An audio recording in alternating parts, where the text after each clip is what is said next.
right, so we're going to tackle 5th grade social studies. Unfortunately, I don't have the book. I'll check into getting one, but I don't have one. So I wasn't able to read, but I'm going to read you the questions so that you can do that. Make sure that you're reading page 526 through 533. It's not very many pages. I'm sure there's a lot of pictures. And then you're going to read 544 through 551. Okay, the definitions that you're going to define, or you're going to find definitions for, are imperialism, militarism, nationalism. And then number 1, what were the 2 events that persuaded Americans to join the war? Number 2, what were some new inventions and new technology that came about in World War I? Number 3, which statement below most accurately describes how alliances were a key cause of World War I? A, if one nation in an alliance was attacked, all of its allies would fight to defend it. B, European nations were trying to take control of other lands. C, nationalists wanted to be independent of the Austria-Hungary Empire. D, each country in the alliance had a strong feeling of pride in its culture. 4, what caused food scarcity during World War I? A, the United States kept food in storage facilities in case of a widespread famine. B, people were eating more food than they ate before the war. C, the United States shipped tons of food overseas. D, the increase in the nation's population caused a demand for food. Okay, so the next section, I'm going to read you those as well. You are going to define the Great Depression and the Dust Bowl. What were some effects of the Great Depression? 2, what was Hooverville? Why was it given that name? 3, why did food prices fall during the 1920s? A, farmers lowered prices so people would buy more food. B, the supply of food was greater than the demand for it. C, the demand for food was greater than the supply. D, the government passed a law requiring farmers to lower food prices. 4, what caused the Dust Bowl? A, farmers used dust to plant new crops. B, new farm machinery caused many farm workers to lose their jobs in the 1920s. C, many farm workers could not afford to pay for new farm machinery. D, farmers could not grow crops because the topsoil had been turned into dust due to lack of water. A lot of this is relevant today. We are going through some drought issues here.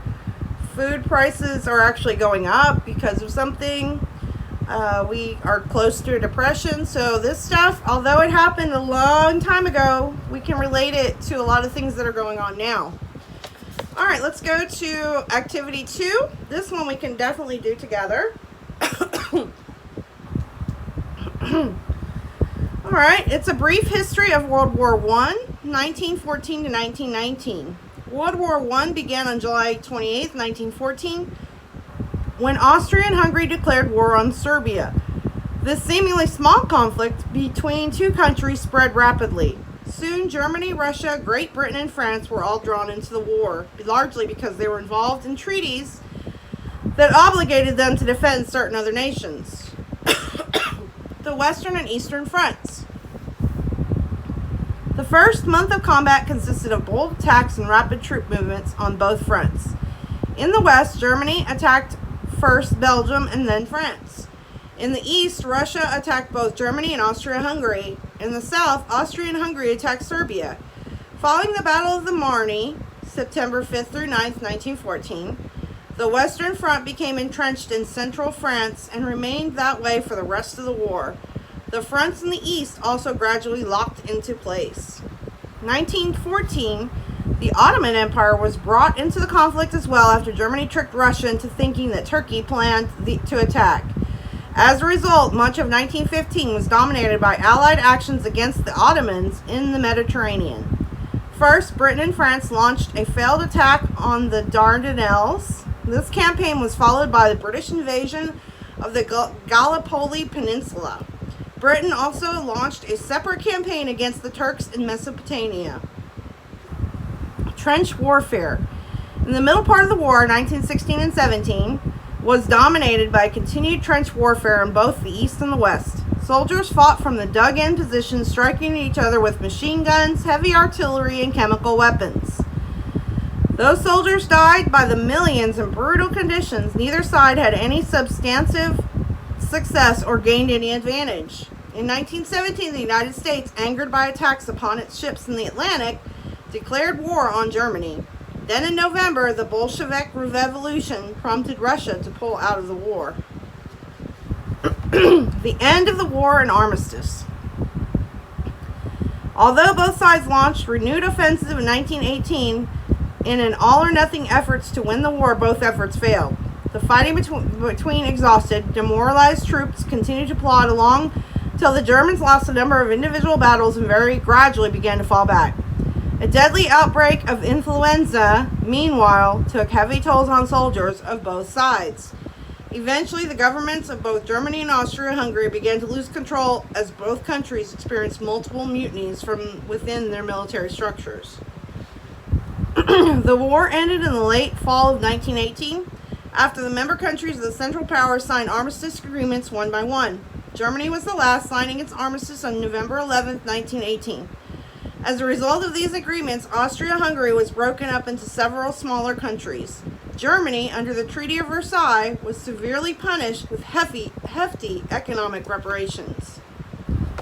Germany after the war. Many historians, in hindsight, believe that the Allies were excessive in their punishment of Germany and that the harsh Treaty of Versailles actually planted the seeds of World War II rather than foster peace. The treaty's declaration that Germany was entirely to blame for the war was unfair and put a huge financial strain on the nation.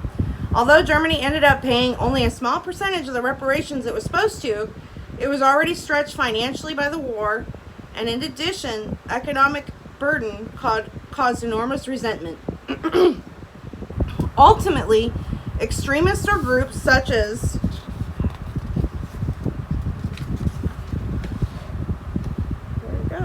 the Nazi Party were able to exploit this humiliation and resentment and take political control of the country in the 1940s. Alright, so with all of that, we're going to answer true or false to these questions. I will do like 3 of those, 3, maybe 4, and you will do the rest. Okay? Number 1, World War I began on July 28th, 1914. Okay, so I'm going to go back and I'm going to prove all my answers. So you got to prove them all. And it's right here. World War I began on July 28th, 1914. So that's question number 1. That is true. Okay? And that's in paragraph 1. 2. World War I began in Poland and Hungary. World War I began. Poland and Hungary declared war on Serbia. Okay, again, that's in paragraph 1, I think. Let's see. Oh, no, here it is. Right here. Alright, so it's right here. You have to decide if that was true or false. Okay. Number 3. Germany, Russia, Great Britain, and France got involved in World War I because... Oh, and that's also paragraph 1, I'm sorry. For the second one. Germany, Russia, Great Britain, and France got involved in World War I because treaties that obligated them to defend certain other nations. So we gotta find Germany, Russia, Great Britain, and France. Okay. Well, we got Germany, Russia. Let's see.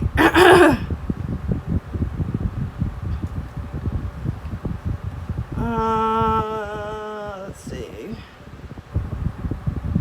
Germany, Russia.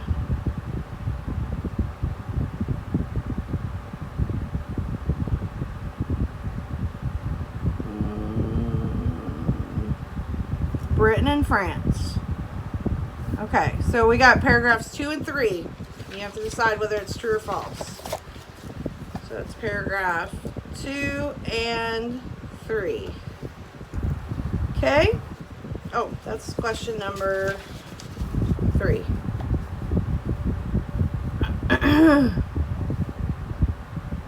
Okay. Oops.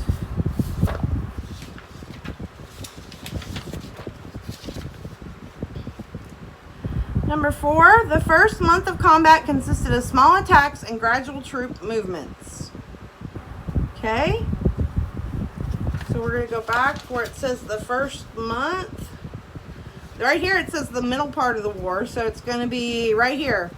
The first month of combat consisted of bold attacks and rapid troop movements. So that's question number 4. So you have to decide whether, well, let's see. It's paragraph 2. Let's see. Small attacks and gradual troop movements? No, it said it was bold attacks and rapid troop movements. So that's false. Number 5. Following the Battle of Marne, the Western Front became entrenched in central France. Okay, so you're just looking for the Battle of Marne. That's how you find things. You look for the key word. So we're looking for the Battle of Marne. Okay. And I thought I saw it. Let's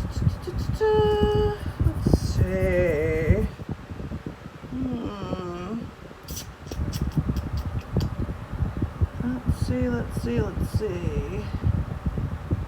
Oh, here it is. Following the Battle of Marne, the Western Front became entrenched in central France. So that's question 5. So is that true or false? That was also paragraph 2 again. Wow, paragraph 2 had a lot of information. Paragraph 2. Number 6, in 1914, Russia tricked Germany into thinking that Turkey planned an attack. So we're looking for 1914 Russia. 1914 Russia. Okay. 1914, I've got Germany tricked Russia into thinking that Turkey planned an attack. So let's see, that's question 6. Let's see. Russia tricked Germany or Germany tricked Russia? So you need to figure that out. And that was paragraph... Is that paragraph 2 again? No, that was paragraph 3. 7. For the most part, 1915 was dominated by Allied actions against the Ottomans. 1915. Okay, much of 1915 was dominated by Allied actions against the Ottomans. Not exactly what it said. That's question 7. That's paragraph 3. That one's true. Okay, that's probably all I'm going to answer with you. Number 8, the middle part of the war, 1916-17, dominated by continued trench warfare. And then that's even a subtitle for paragraph 4. So the middle part of the war was dominated by continued trench warfare. So that's question number 8. Paragraph 4. Okay, number 9. In 1917, the United States declared war on Russia. 1917. Let's see. Oh, here we go. In 1917, the United States, angered by attacks upon ships in the Atlantic, declared war on Germany. So you need to see if that was true or false. Was it on Germany? That was also paragraph